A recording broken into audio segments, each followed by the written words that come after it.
You've been yearning for something for an incredibly long time. It could be a dream job, a perfect romantic relationship, or even a material possession like a luxury car or a beautiful home. You've invested an enormous amount of time and energy into this pursuit. You've sketched out detailed plans, envisioned countless scenarios, and even sacrificed sleep over it. You're absolutely convinced that obtaining this elusive thing will complete you, make you happier, and elevate your life in a significant way. You've built it up so much in your mind that it has transcended from being a mere want to becoming a necessity, a cornerstone for your future happiness. But here's the catch. The very intensity of your desire could be the stumbling block that prevents you from achieving it. This is the essence of the paradox of desire, a concept that has intrigued and puzzled human minds for centuries, from ancient sages to modern psychologists.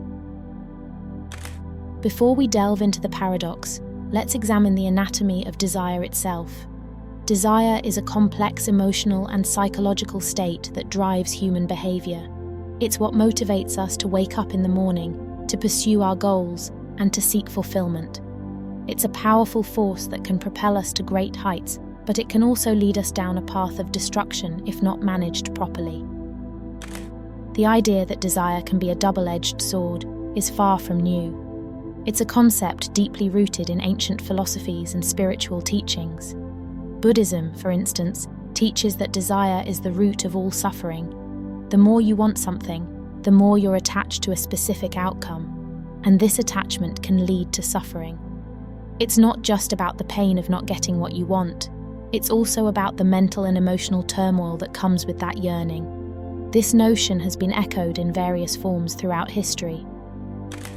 Stoic philosophers like Seneca and Epictetus advocated for detachment and acceptance as a way to mitigate the negative effects of desire.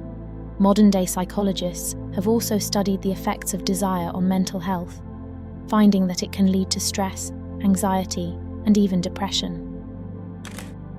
Religious texts like the Bible and the Quran also offer wisdom on this subject. In the Bible, the story of Adam and Eve and the forbidden fruit serves as a cautionary tale about the dangers of unchecked desire. The Quran similarly warns against the perils of desire, emphasizing the importance of self-control and moderation. The concept of desire has been a subject of philosophical inquiry for centuries. From Plato's discussions on the nature of desire in the Symposium to Sigmund Freud's theories on the role of desire in human behavior, the topic has been dissected from various angles. Philosophers like Immanuel Kant have argued that desire must be regulated by reason, while existentialists like Jean-Paul Sartre have explored the idea that desire is an essential part of human freedom. The point is, the paradox of desire is not just a modern phenomenon, it's a timeless issue that has been pondered by some of the greatest minds in history. Contemporary psychology has provided valuable insights into this paradox. Research has shown that an intense focus on a particular desire can actually trigger stress hormones like cortisol. These hormones cloud our judgment and impair our decision-making abilities. It's as if the brain enters a state of hyperfocus, where the object of desire becomes so magnified that it blurs everything else out. This tunnel vision can lead to poor decisions, impulsivity, and even self-sabotage. Athletes who focus too much on winning may perform poorly because they become too tense or anxious. Entrepreneurs who are overly attached to the idea of success may make rash decisions that lead to business failure. It's a fascinating yet frustrating aspect of human behavior, where the mind, in its eagerness to achieve something, ends up being its own worst enemy. From a neurological standpoint, the brain's reward system plays a crucial role in the paradox of desire. The neurotransmitter dopamine is often released when we experience pleasure or anticipate a reward, driving us to seek out the object of our desire. However, excessive dopamine release can lead to addictive behaviors and poor decision-making. Understanding the neurochemical processes that underlie desire can offer valuable insights into how to manage it effectively. In everyday life, this paradox manifests in various ways. Consider the job seeker who is so desperate to land a particular position that they become a bundle of nerves during the interview. Despite having rehearsed every possible question and read every article on how to ace interviews, they freeze when the moment comes. Or consider the individual who is so enamored with the idea of being in a romantic relationship that they come on too strong, thereby scaring away potential partners. Despite having read all the dating advice and followed all the rules, their intensity becomes palpable, creating a self-fulfilling prophecy of failure. In both cases, the intensity of the desire becomes counterproductive, overshadowing the skills, qualities, or attributes that could actually help achieve it. However, it's not all doom and gloom. Understanding this paradox empowers us to take control. The key to navigating the paradox of desire lies in balance and self-awareness. Desire, in and of itself, is not inherently bad. It's what drives us to improve, to strive for better lives, and to achieve our goals. The issue arises when that desire becomes so overwhelming that it clouds our judgment and skews our actions. This is where techniques like mindfulness come into play. Mindfulness allows us to become aware of our desires without becoming enslaved by them. It enables us to take a step back, to observe our thoughts and feelings without judgment, and to make decisions from a place of balance rather than compulsion. Mindfulness teaches us to be present in the moment, to appreciate what we have while striving for what we want, thereby creating a harmonious relationship between desire and action.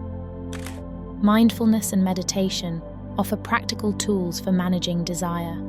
Through mindfulness, we can observe our thoughts and emotions without getting caught up in them. We can recognize the signs of excessive desire and take steps to mitigate its effects. Meditation practices like loving kindness and compassion meditation can help us cultivate a more balanced approach to desire, fostering a sense of contentment and gratitude for what we already have.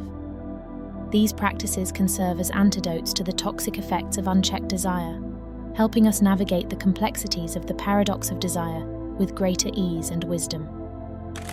So, the next time you find yourself gripped by a powerful desire, take a moment to pause and reflect. Ask yourself if your desire is in proportion to the situation at hand. Are you allowing it to cloud your judgment or dictate your actions in an unhelpful way? Are you setting yourself up for disappointment by attaching your happiness to a specific outcome? By acknowledging the paradox of desire, we can strive to live a life that's not just about achieving what we want, but also about understanding the complex interplay of emotions that come with it. And in that understanding, we find not just the achievement of desire, but also the wisdom to appreciate it, manage it, and, when necessary, let it go. In doing so, we unlock a more nuanced, more fulfilling way of living, where desire serves us rather than enslaves us. In conclusion, navigating the paradox of desire requires a holistic approach that encompasses psychological, philosophical, and practical perspectives. It's about striking a balance between ambition and contentment, between striving and accepting, between wanting and being. It's a lifelong journey that requires constant self-reflection, self-awareness, and self-regulation. But the rewards are well worth the effort. By mastering the art of desire, we can live richer, more fulfilling lives, achieving our goals without becoming slaves to our own ambitions. Thank you for watching. If you liked this video, give it a thumbs up. And if you want to keep up with more content like this, don't forget to hit the subscribe button and ring the notification bell. That way, you won't miss out on any future videos that could be the key to unlocking your full potential.